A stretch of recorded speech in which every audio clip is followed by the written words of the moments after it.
हम लोग गरीबी रेखा से नीचे गुजर बसर करने वाले हैं। बहुत मुश्किल से अपने बच्चों को पढ़ाते हैं। थोड़ा बहुत नौकरी तो लगा नहीं सकते, उस लायक है ही नहीं। एक आदमी का सहारा उसका बेटा होता है और उसका बेटा ही चला जाए। पुलिस इस तरीके से मार रही है। एक पक्ष को टारगेट किया जा रहा है, तुम रोड में आओ, हम तुम्हें मारेंगे, आपके ऊपर एफआईआर दर्ज होगा। मारेंगे भी, एफआईआर भी दर्ज होगा। लड़के लोग कोई टेररिस्ट नहीं थे। उन लोगों को हटाने के लिए, भगाने के लिए बहुत से रास्ते थे, लेकिन इन लोगों के ऊपर डायरेक्ट गोली चलाया गया।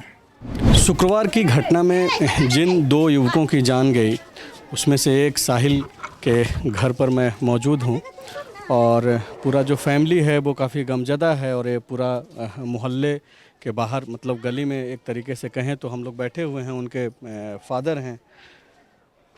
कब आपको ये जानकारी मिली कि जुलूस के दौरान ये घटना घटी?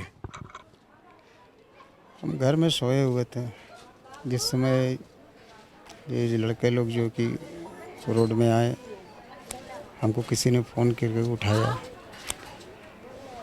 उठने के बाद जब हम बाहर निकले तो किसी ने बताया कि आपके बच्चे को गोली लग गया है।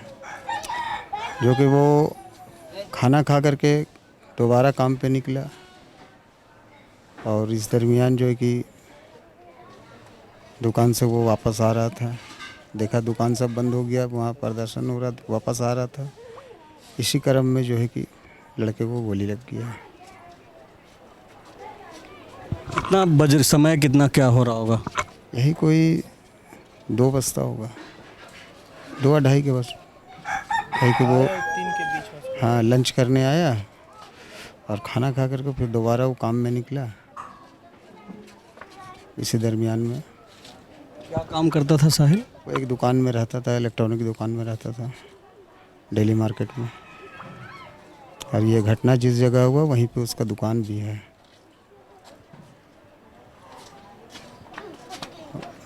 अब रहा सवाल कि जो हो गया वो उतना ही दिन का ज़िंदगी था उसका। ये चूक कहाँ से हो रहा है? कहीं न कहीं प्रशासन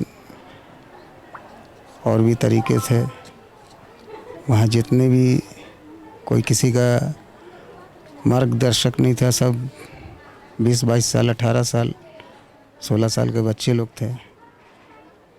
पुलिस इस तरीक़ा से बर्बरता दिखाई है। लड़के लोग कोई टेररिस्ट नहीं थे। उन लोगों को हटाने के लिए, भगाने के लिए बहुत से रास्ते थे, लेकिन इन लोगों के ऊपर डायरेक्ट गोली चलाया गया।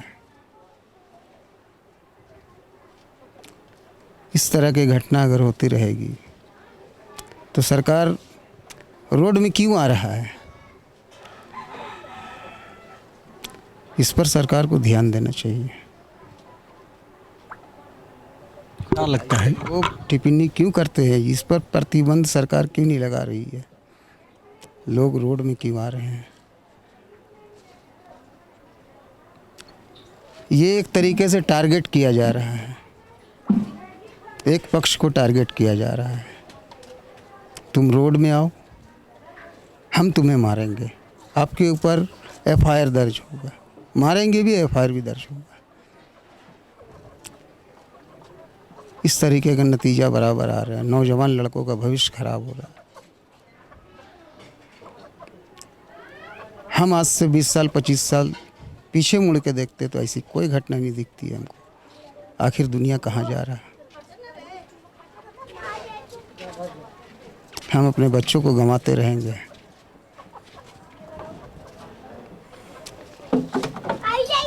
हम जिस बच्चे को, हम लोग गरीबी रेखा से नीचे गुजर बसर करने वाले हैं। बहुत मुश्किल से अपने बच्चों को पढ़ाते हैं। थोड़ा बहुत नौकरी तो लगा नहीं सकते, उस लायक है ही नहीं। एक आदमी का सहारा उसका बेटा होता है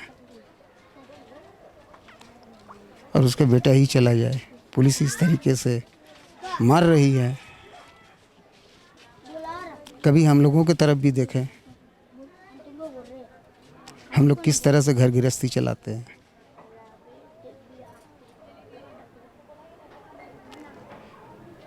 अब इंसान का समय गुजरते जाता है, लोग उसका अल्लाह का ही उसका सहारा होता है।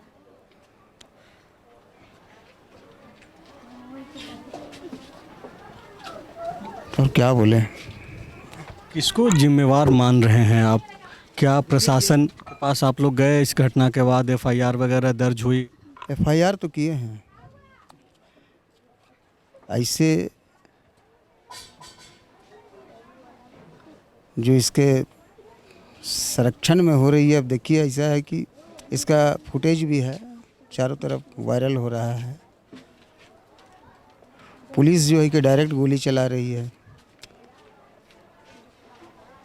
इस तरह की घटना ना हो, ये कहीं ना कहीं चूक है। आखिर किसके ऑर्डर पर गोली चलाया गया, इस पर सरकार देखे।